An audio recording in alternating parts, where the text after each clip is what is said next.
So, the topic of today's discussion is the infertility.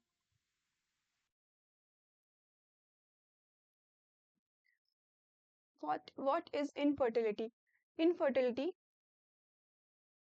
is the inability of a couple to conceive even after 1 year of even after 1 year.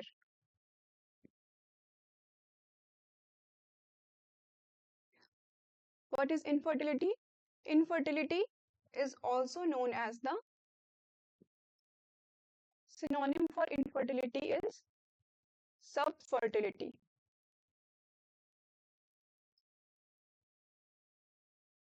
The inability of a couple to conceive even after 1 year of unprotected intercourse.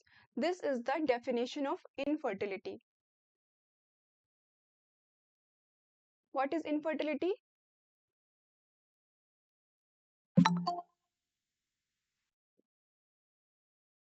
Am I audible? Yes, ma'am. Okay, okay. So, how we define infertility? Infertility is the inability of a couple to conceive even after 1 year of unprotected intercourse. Synonym of infertility is the subfertility.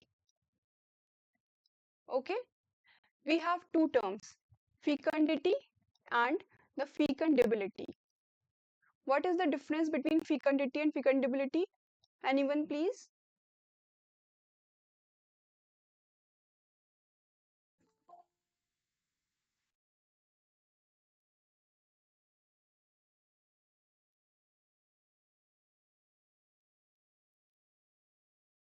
Fecundity is the probability to achieve live birth in one cycle. Okay, this is the overall ability to give a overall ability to give birth. It is almost 20%.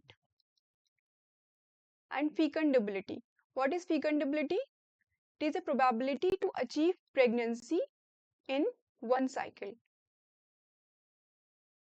It is the probability to conceive. It is basically what? It is the probability to conceive in one cycle. It is also almost 20%. So, what we had discussed the definition of infertility. Infertility is the inability of a couple to conceive even after 1 year of unprotected intercourse. We had discussed what is the difference between fecundity and fecundability. We had two terms, primary and secondary infertility. What is the difference between primary and secondary infertility?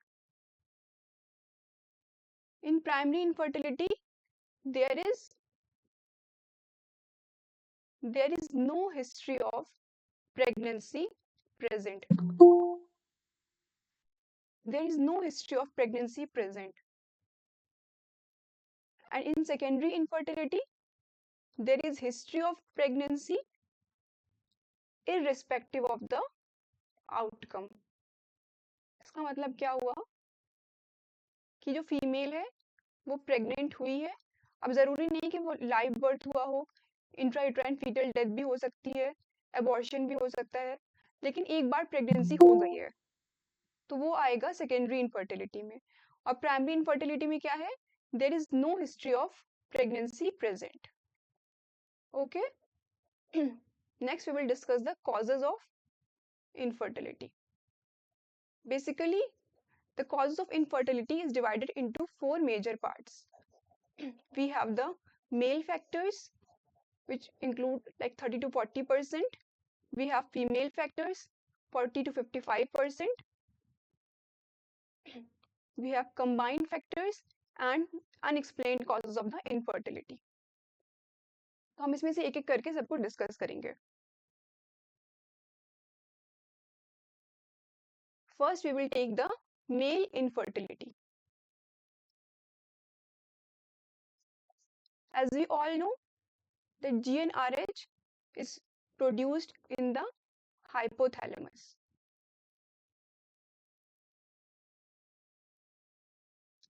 Hypothalamus में arcuate nucleus होता है, वहां से निकलता है GnRH.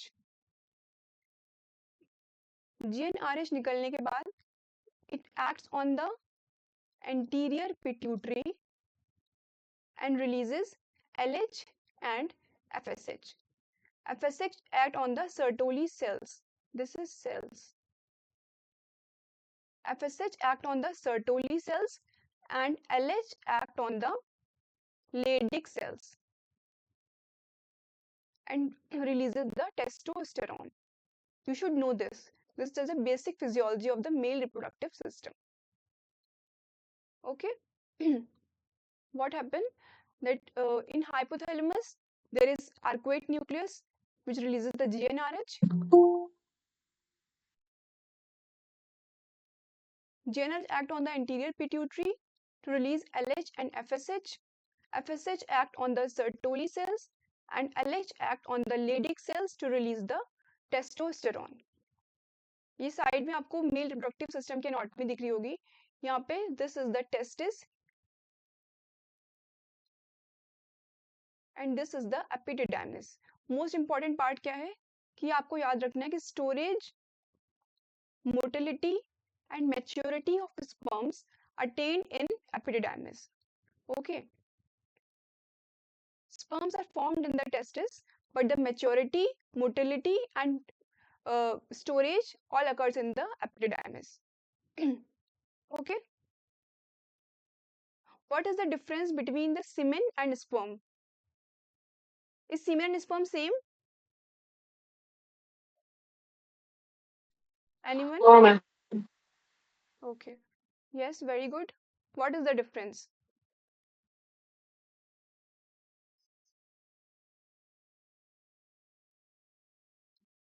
Okay.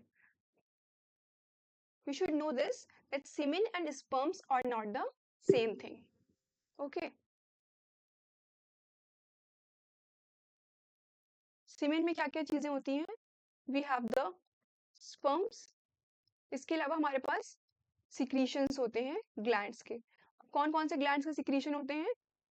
We have the secretion of seminal vesicles, we have the prostatic secretion. इसके अलावा बल्बोरेथ्रल gland का सिक्रीशन होता है. सेमाइनल वेसिकल का सिक्रीशन जो होता है, that makes the most part of the semen. Almost 70% part of the semen जो होता है, that is from the seminal vesicles. Secretion क्या इसका नेचर होता है? Alkaline secretion. And most important, fructose. Seminal vesicle का secretion जो होता है वो alkaline होता है, and fructose also secreted by the seminal vesicle. Then we have the prostatic secretion. Prostatic secretion are in acidic in nature. What the prostatic secretion do? Prostatic secretion, what prostatic secretion do? They help in the process of liquefaction.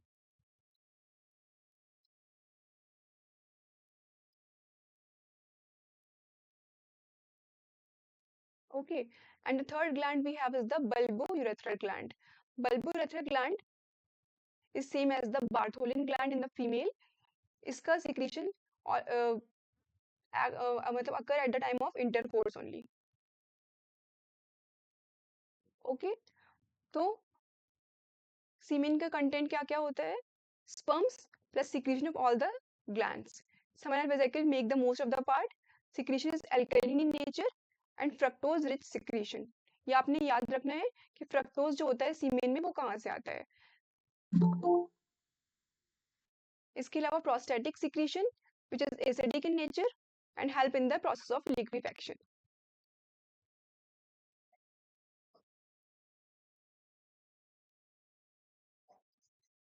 Okay, तो अभी हमने क्या discuss किया? हमने discuss किया arcuate nucleus से GnRH release होता है. वो एक्ट करता है एंटीरियर पिट्यूटरी पे, LH एंड FSH रिलीज करता है, वहां से LH और FSH एक्ट करते हैं, LH act on the Sertoli cells and FSH act on the Sertoli cells and LH act on the Leydig cells to release the testosterone. This is the most important point. You should know that storage, motility and maturity of the sperms attained in the epididymis. Okay? हमने seminal vesicle के secretion देख लिए, हमने prostatic secretion देख लिया और bulbourethral gland का secretion देख लिया. Next, we will discuss the normal sperm morphology. This is the minimum criteria कि WHO ने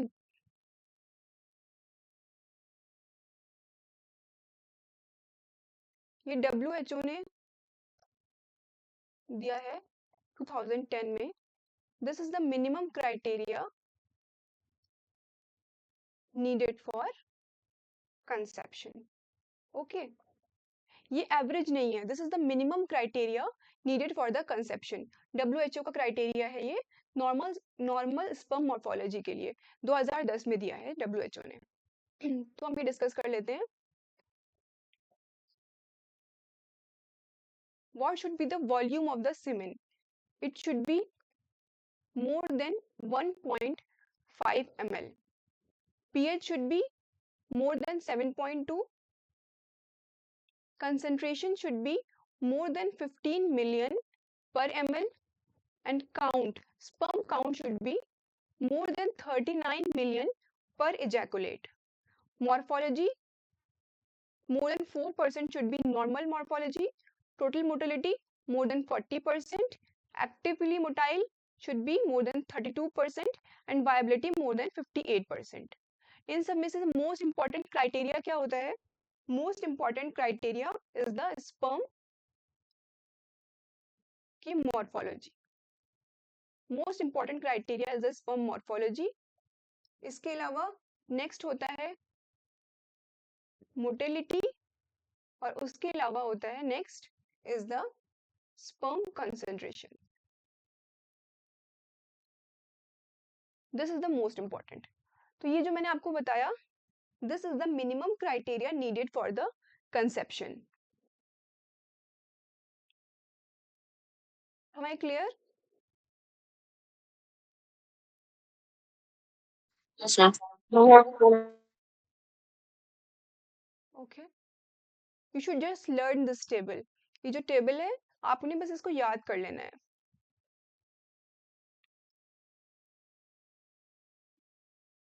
Now we will move toward the causes. The causes of male infertility is divided into 3 types, or we can say 3 levels. We have the pre-testicular cause, we have the testicular cause, and we have the post-testicular cause. How we can differentiate between them? We can differentiate because with the help of hormonal level. If there is pre-testicular cause, what happened in this? इसका मतलब क्या हुआ? इसका मतलब ये हुआ कि problem lies at the level of CNS, at the level of hypothalamus or pituitary.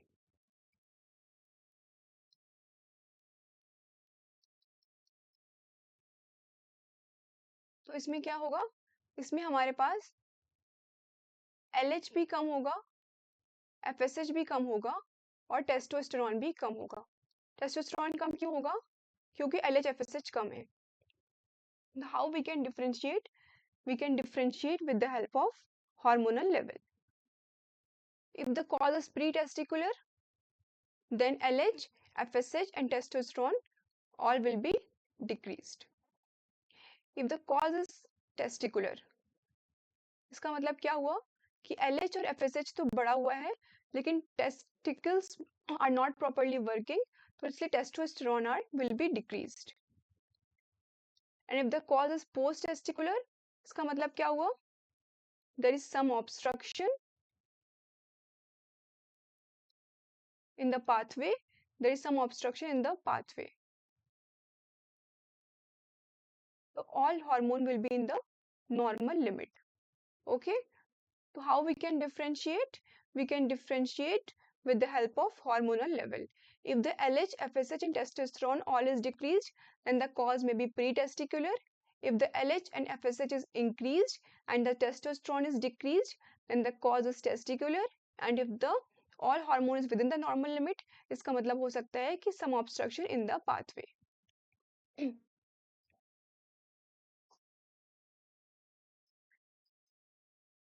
Here are some examples related to the causes. In pretesticular cause, we have the GnRH deficiency, we have hyperprolactinemia, we have Klinefelter syndrome. What is the karyotype of Klinefelter syndrome? Karyotype बताइए Klinefelter का. XXY. Ji 45 XXY. Okay, very good. What happened in this? There is microdeletion of Y chromosome, defective spermatogenesis. Okay,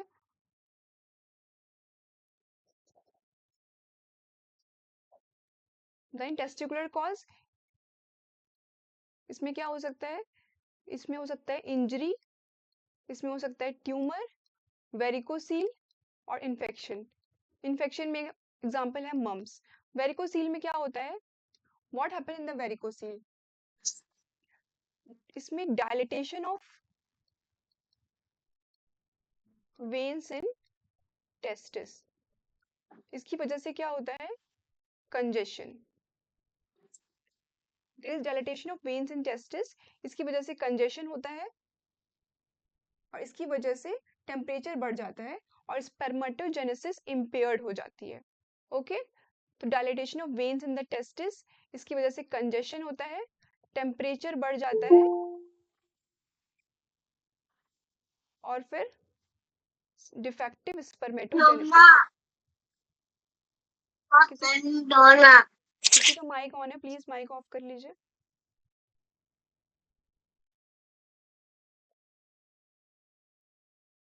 Defective spermatogenesis. Okay, so what happened in the varicocele? Because of dilatation of veins in the testis, there is congestion, there is increased temperature and spermatogenesis disturb हो जाती है. इसके अलावा post testicular cause. Post testicular cause में we have the cystic fibrosis. Cystic fibrosis में क्या होता है? There is congenital absence of the vas difference. इसके अलावा इन्फेक्शन हो सकता है. इन्फेक्शन में आ सकता है ट्यूबरक्यूलोसिस और गोनोरिया, और इसके अलावा इरेक्टाइल डिसफंक्शन और रेट्रोग्रेड इजैकुलेशन हो सकता है. These are all the causes of male infertility. Please tell me the time required for spermatogenesis.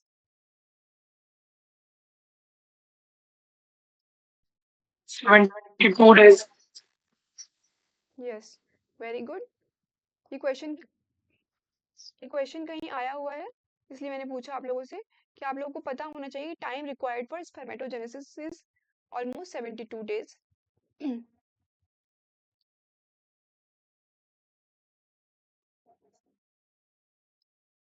Now we will discuss the abnormalities. If there is no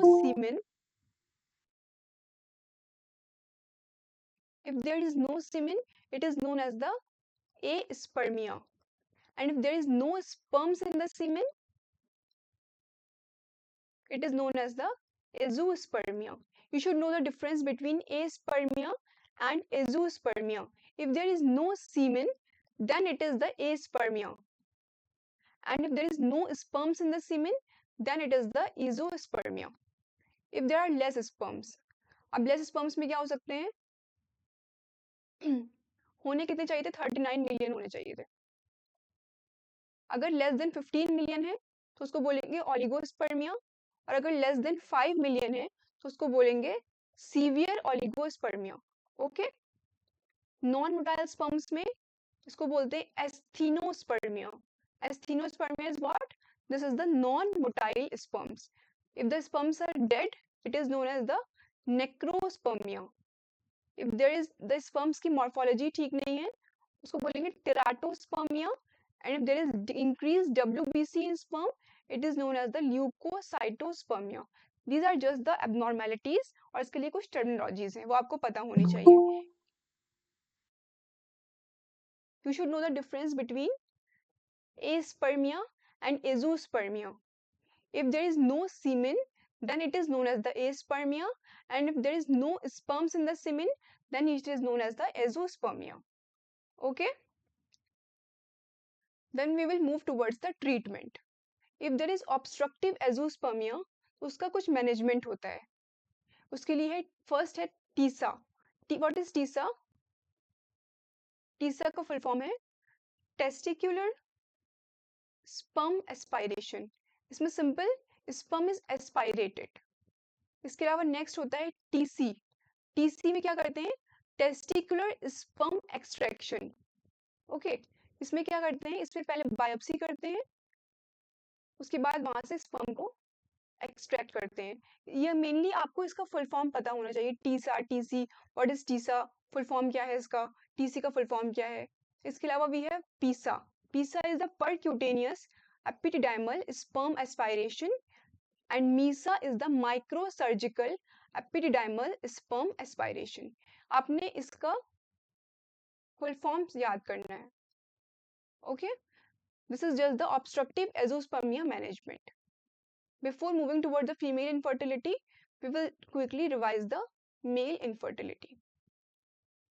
What we had discussed basically, first we had discussed the definition of infertility, that is the inability of the couple to conceive. You should know the 1 year, ये आपको पता होना चाहिए, 1 year of unprotected intercourse. और इसका synonym क्या है? इसका सिनोनिम आजकल है सब fertility. Then we had discussed about with the difference between fecundity and fecundability. We had discussed what is the primary and secondary infertility. We had discussed the causes. Male infertility में हमने देख लिया है, ये जो storage motility maturity of the sperms है, ये आपको पता होना चाहिए कि एपिडाइमिस में होता है अटेन। इसके अलावा हमने सीमेन का कंटेंट देख लिया कि क्या क्या चीजें होती है उसमें।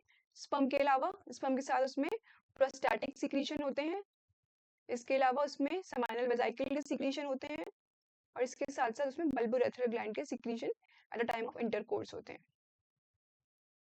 Normal morphology, normal sperm morphology ये हमने देख लिया। दिस इज द, ये WHO का क्राइटेरिया है, 2010 में WHO ने दिया है। This is the minimum criteria, ये एवरेज नहीं है, this is the minimum. You should know this, this is the minimum. Causes हमने देख लिया, कॉजेज को हमने डिवाइड किया था pre testicular, testicular and the post testicular.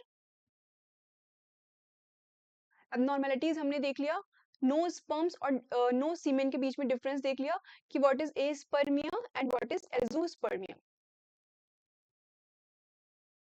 इसके अलावा हमने ट्रीटमेंट देख लिया है। ट्रीटमेंट में मेनली आपको इसका फुल फॉर्म पता होना चाहिए, what is the full form of Tessa, what is the full form of TC. Okay, और टीसा में क्या करते हैं?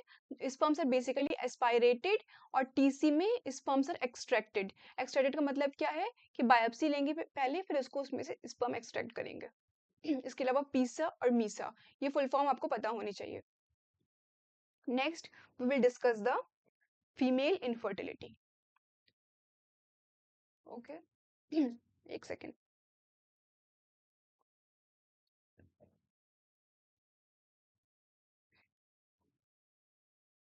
If a female comes to in an OPD with a complaint of infertility, what we had to do? What you had to do? First, you will ask the age. What is the importance of age? If the female is like 37 years or 40 years old है, तो हमको उसके ovarian reserve के बारे में सोचना पड़ेगा। Okay, next we will take the menstrual history. Menstrual history में क्या पूछेंगे? मेंस्ट्रुअल हिस्ट्री में पूछेंगे अगर उसको रेगुलर साइकिल्स हैं उसकी और थोड़ा पेनफुल मेंस्ट्रुएशन है, तो इसका मतलब क्या हुआ? उसकी साइकिल ओवुलेटरी है। Next we will ask the amount. अगर बहुत ज़्यादा जैसे मेनोरेजिया हो रहा है तो वी कैन सस्पेक्ट दैट कि फाइब्रॉइड हो सकता है। इसके अलावा अगर डिस्पेरियूनिया है, डिसमेनोरिया है, तो ये हो सकता है एंडोमेट्रियोसिस में। इसके अलावा हम उससे जेनेटल टीबी की हिस्ट्री लेंगे, पीआईडी की हिस्ट्री लेंगे, पेल्विक पेन की हिस्ट्री लेंगे। सबसे पहले हिस्ट्री एंड एग्जामिनेशन से स्टार्ट करेंगे। जितने पॉइंट्स मैंने आपको बताए उसकी कुछ ना कुछ इंपॉर्टेंस है।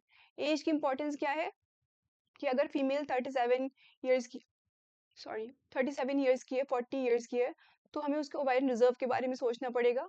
मेंस्ट्रुअल हिस्ट्री में देखेंगे कि अगर साइकिल रेगुलर है और थोड़ी पेनफुल है तो ओवुलेटरी साइकिल होंगी, क्योंकि जो बेसिकली एनओवुलेटरी साइकिल होती है वो पेनलेस साइकिल होती है। अमाउंट में देखेंगे अगर मेनोरेजिया हो रहा है तो we can suspect like fibroid. अगर डिसपेरियूनिया डिसमेनोरिया है तो एंडोमेट्रोसिस के बारे में सोच सकते हैं। जेनाइटल टीबी और पीआईडी की हिस्ट्री लेंगे। ये सारी हिस्ट्री लेंगे सबसे पहले। इसके बाद फिर कुछ टेस्ट हैं जो हम करेंगे।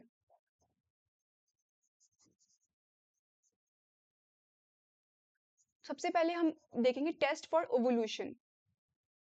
उसके बाद we have the test of for ovarian reserves, then we have the test for tubal patency.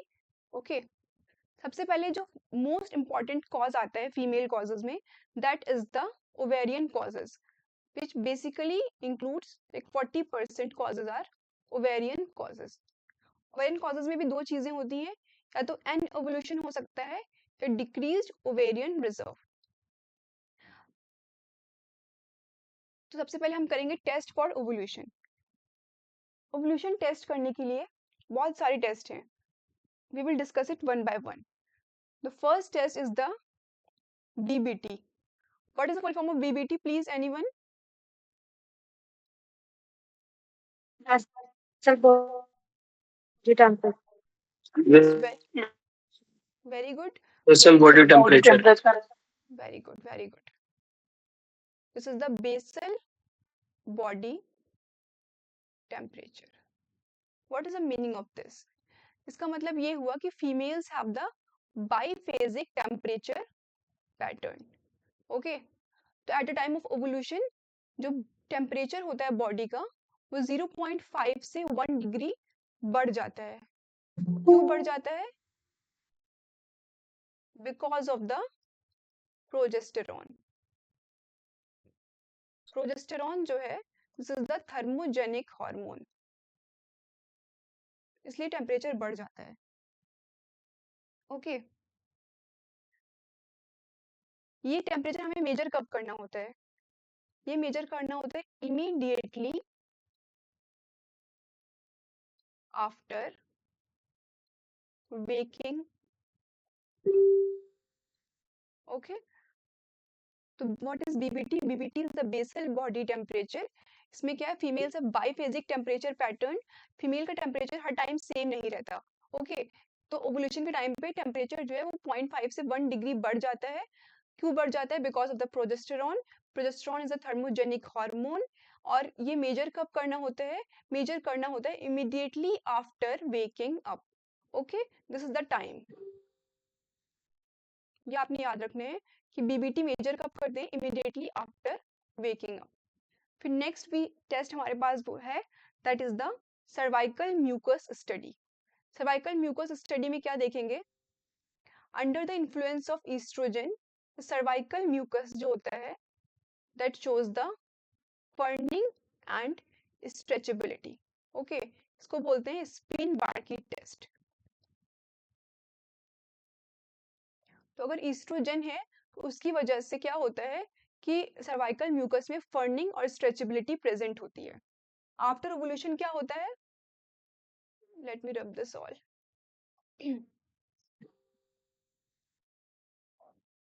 What happened after ovulation? After ovulation, the ferning and stretchability is lost. Okay, तो इससे हमें पता चलता है कि ओवुलेशन हुआ है. तो एस्ट्रोजन की वजह से क्या होता है? Cervical mucus shows ferning and stretchability. After ovulation,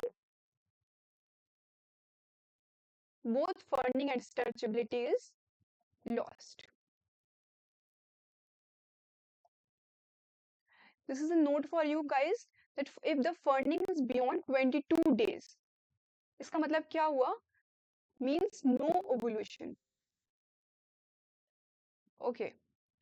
फिर द नेक्स्ट टेस्ट फर्स्ट हमने देखा, फर्स्ट टेस्ट हमारे पास था बीबीटी, सेकंड टेस्ट था cervical mucus study, third we will see the vaginal cytology. After ovulation, intermediate cell will are dominant because progesterone is dominant. Okay? तो हमने BBT देख लिया, हमने सर्वाइकल म्यूकस स्टडी देख ली, हमने स्पिन बार्की टेस्ट देख लिया क्या होता है.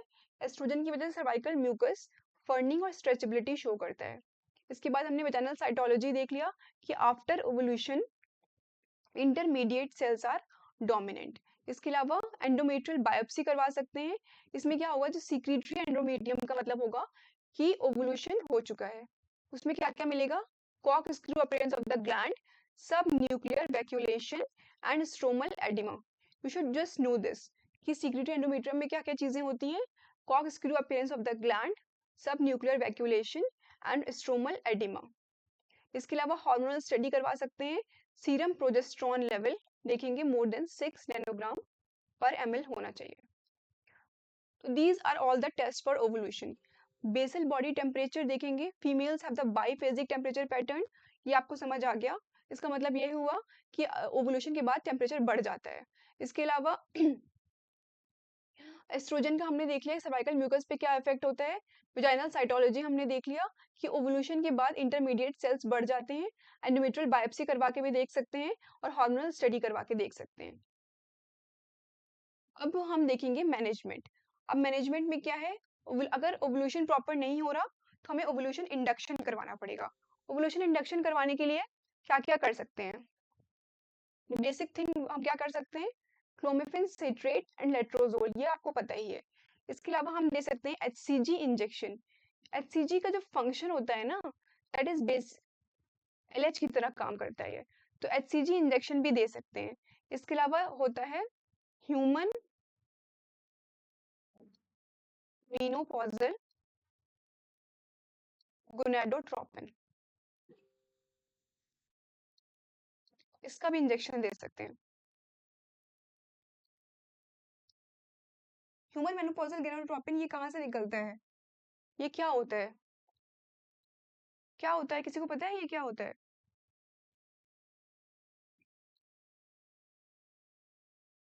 Anyone?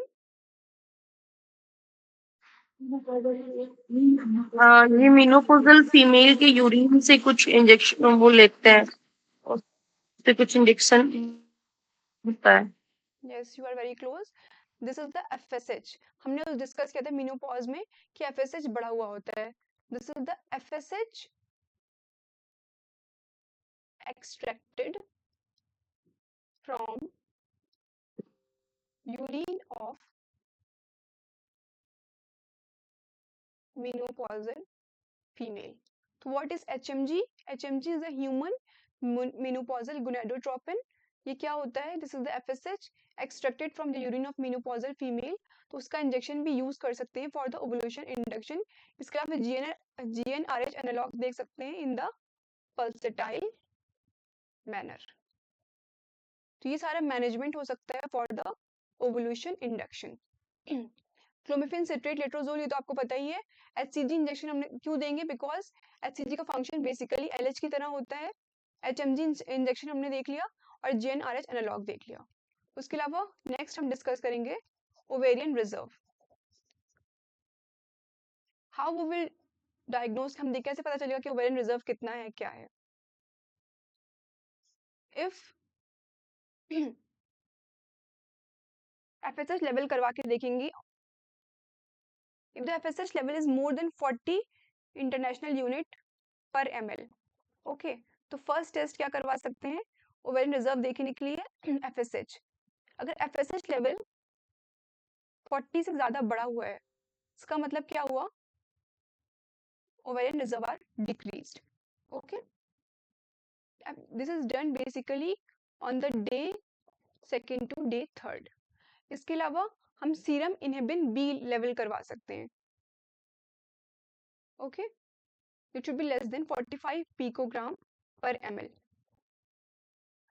then we have the clomiphene citrate challenge test, this is not very important। the best test, this is the best test to diagnose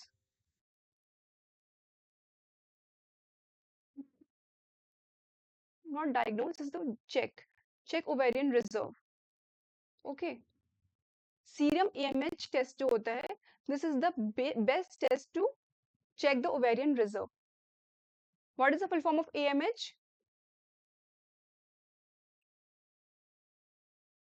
anyone? Anti Mullerian hormone. Okay, very good, very good, anti Mullerian hormone. Yes, very good. तो serum AMH test हम करवा के देखेंगे। Basically जो AMH होता है, ये secrete होता है ग्रेनुलोसा सेल्स से। नॉर्मल कितना होता है ये? नॉर्मल इज 1 से लेके 3.5 नैनोग्राम पर ml तक ये नॉर्मल होता है। अगर ये 0.5 से कम है, इसका मतलब क्या हुआ कि ovarian reserves are decreased, okay. तो AMH क्या है? AMH are secreted from the granulosa cells. Normally it is 1 से लेके 3.5 nanogram per ml, this is normal.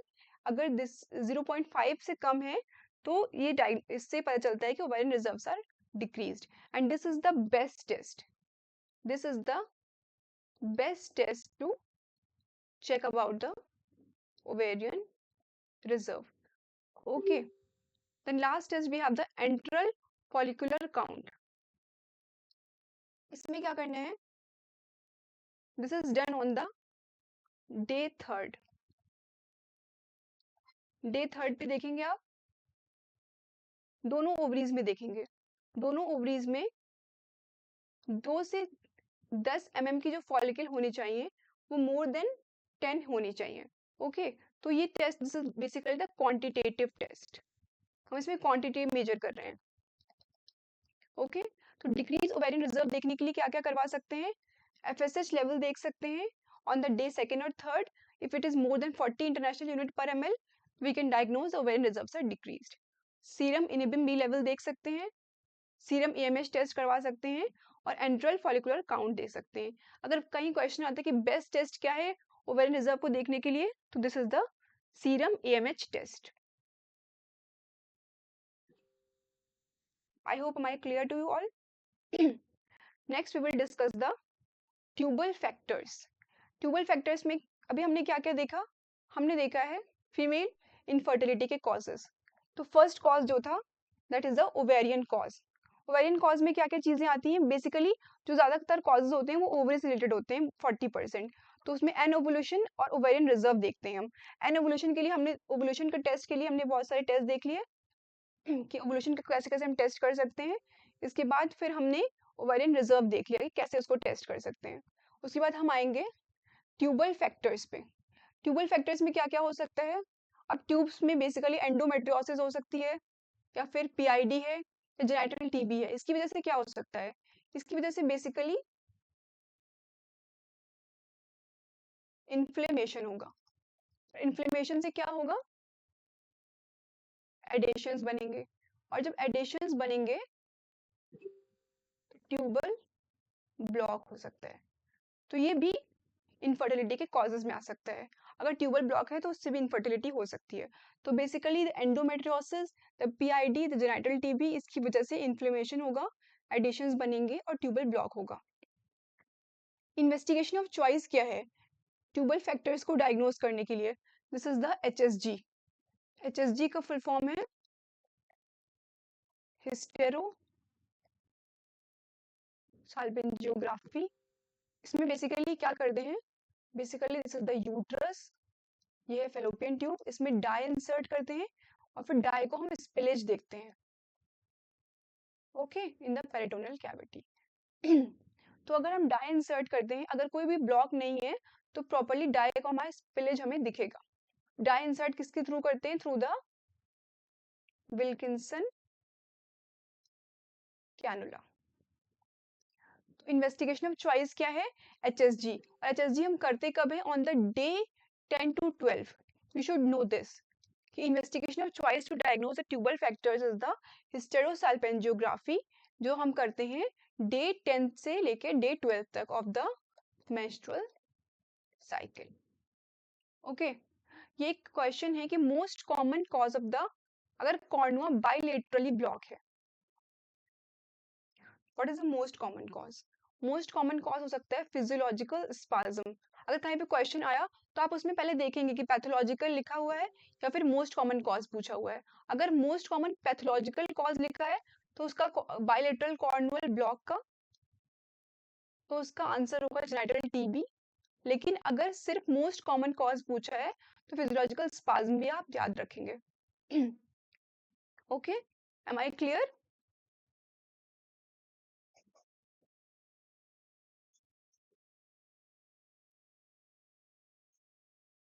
बच्चों समझ आ रहा है आप लोगों को? Yes ma'am. Okay okay. हाँ, फिजियोलॉजिकल स्पाज्म क्या है बता दीजिए। फिजियोलॉजिकल स्पाज्म का मतलब क्या हुआ कि physiological spasm is basically normal thing, इसकी वजह से भी कभी कभी बायलेटरल कॉर्नुअल ब्लॉक हो सकता है, ठीक है, this is not the pathological,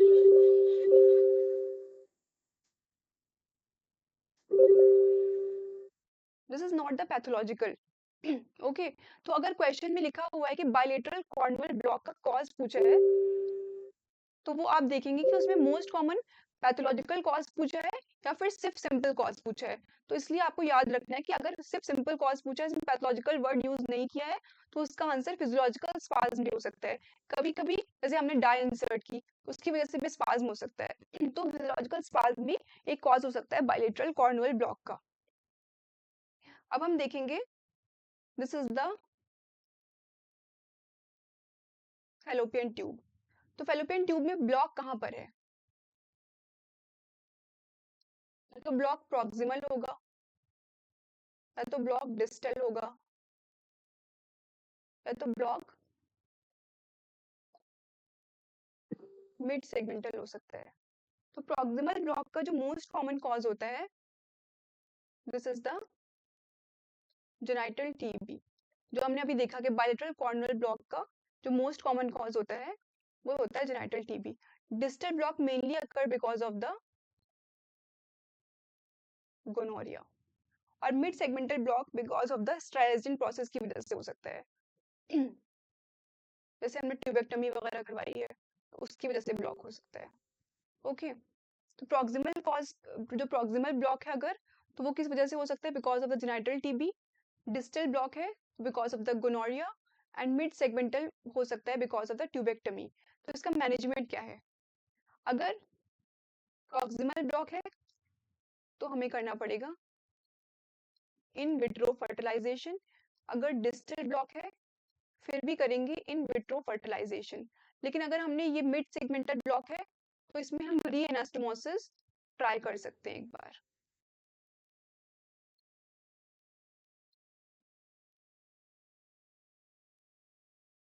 okay.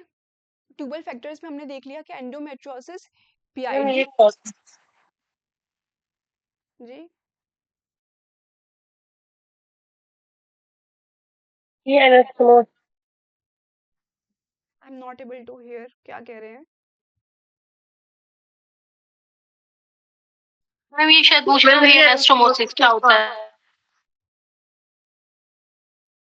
री एनास्टोमोसिस क्या होता है, this is the question. Yes ma'am. Okay,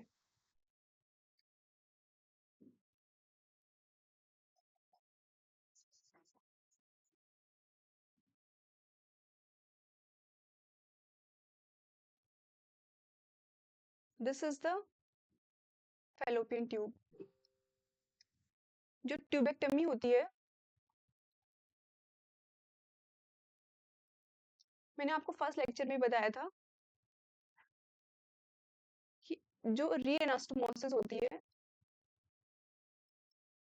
वो बेस्ट होती है इस्थमो इस्थमिक जंक्शन पे। इसका मतलब क्या हुआ कि ट्यूबेक्टमी में हमने क्या किया, हमने यहाँ पे क्लिप्स लगा दिया या फिर हमने यहाँ पे थ्रेडिंग कर दिया, बांध दिया, लेकिन फिर कुछ टाइम बाद फीमेल को दोबारा से वो कंसीव करना चाहती है, तो आप क्या करेंगे, आपने मेनली ये जो थ्रेड है या फिर जो क्लिप्स हैं ये आप इसको हटा देंगे, इसको हटा देंगे। तो फिर ये बेसिकली जो हमने यहाँ से हटाया था, जो हमने यहाँ से रखा था रास्ता, वो नॉर्मली एनास्टोमोसिस हो जाएगी वहां पे। Okay, this is known as the re anastomosis. Hello.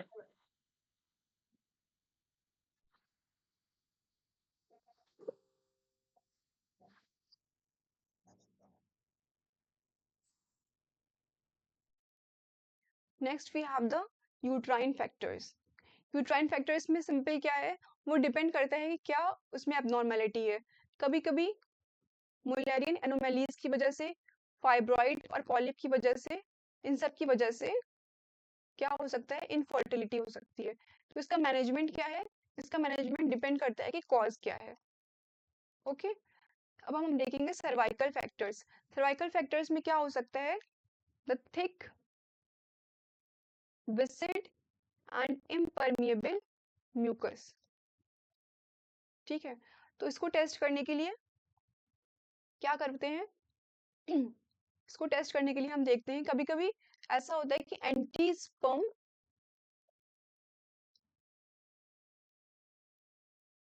Antibodies present होती हैं।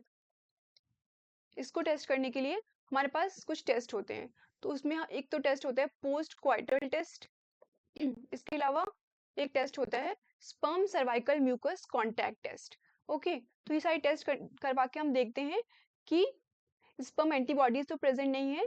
ओके, तो कैसे देखेंगे, सबसे पहले पोस्ट क्वाइटल टेस्ट में या फिर स्पर्म सर्वाइकल म्यूकस टेस्ट को कब करते हैं, अराउंड ओवुलेशन इसको करते हैं। ठीक है, इसमें हम क्या देखते हैं, पोस्ट क्वाइटल टेस्ट को भी बोलते हैं सिम्स ह्यूनर टेस्ट। इसमें क्या देखते हैं, presence of progressive motile sperms more than 10 per high power field. Okay, और sperm cervical mucus contact test में क्या देखते हैं, स्पर्म एंटीबॉडीज। इसमें क्या देखेंगे कि अगर स्पर्म्स प्रोग्रेसिवली मोटाइल है, इट्स ओके, लेकिन अगर स्पर्म्स रोटेटरी मूवमेंट कर रहा है, ओके, तो इससे पता चलता है कि एंटी स्पर्म्स एंटीबॉडी प्रेजेंट है। तो अगर सर्वाइकल फैक्टर्स हैं जिसकी वजह से इनफर्टिलिटी है, तो इसका मैनेजमेंट क्या है, intra uterine insemination. Intra uterine insemination में क्या करते हैं, sperms are washed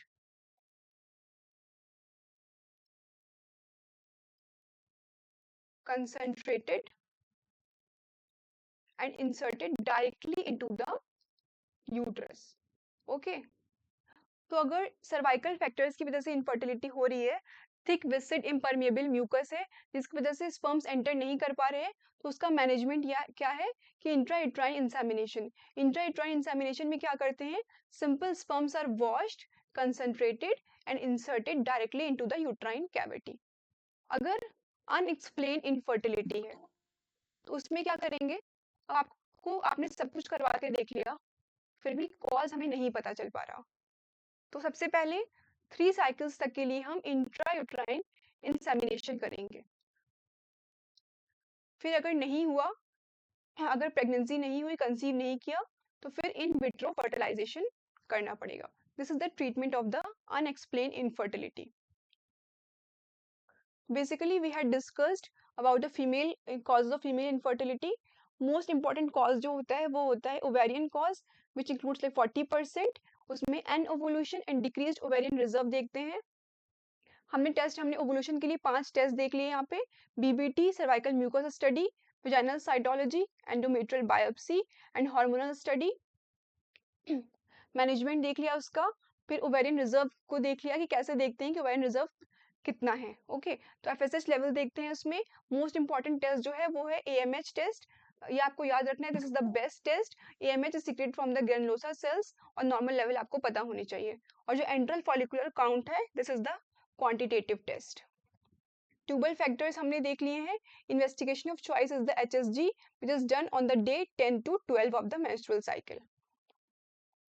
uterine factors में देख लिया है। यूट्राइन फैक्टर्स में डिपेंड करता है कि जो कॉज होगा उसके हिसाब से उसका मैनेजमेंट होगा। सर्वाइकल फैक्टर देख लिए हैं, इसमें जो मोस्ट इंपॉर्टेंट कॉज होता है वो थिक विसिड इम्परमेबल म्यूकस होता है। उसको देखने के लिए या फिर एंटी स्पर्म एंटीबॉडीज प्रेजेंट हो सकती हैं, तो उसको देखने के लिए हमने टेस्ट देख लिया है। This is the table, it's the last slide. This is the table taken from the DC Dutta. ये आपको पता होना चाहिए, ये क्वेश्चन कभी कभी आ जाता है कि कौन सा टेस्ट कौन सा दिन करवाना है। तो first test is the BBT. BBT आपको थ्रू आउट द साइकिल करवाना है। इसमें ऑब्जर्वेशन क्या है, बाइफेजिक पैटर्न, ये आपको पता ही है। Second is the endometrial biopsy. Endometrial biopsy का हम कब करवाएंगे, डे 21 से लेके 23 तक ऑफ द मेंस्ट्रुअल साइकिल। इसमें हमें क्या देखना होता है, इसमें हमने सीक्रेटरी एंडोमेट्रियम देखना होता है। इसके अलावा थर्ड टेस्ट हम करवा सकते हैं सर्वाइकल म्यूकस।